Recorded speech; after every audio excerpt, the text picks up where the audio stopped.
আমার মেয়ে আজকে 20 দিনের মাথা আজকে যে সাবরুম থানা এসডিপি সাহেব আর ওসি সাহেব আর আয়ু অনুযায়ী আজকে এই কাজটা কইরা আমার মেয়ে খুব সাফল্য হয়ে গেছে পাওয়ার জন্য আমি উনিকে অনেক ধন্যবাদ জানাই। কোন জায়গা থেকে হয়েছে?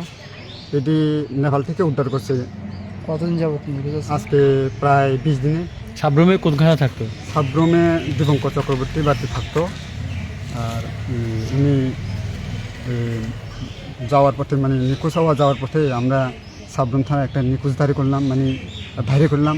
তখন আমরা সাবরুম এসডিপি সাহেব ওসি সাহেব উনি বলছে ঠিক আছে আমরা স্টেটমেন্ট নিব, আমরা যত সম্ভব তাড়াতাড়ি আমরা ওই যে ব্যবস্থা নিব।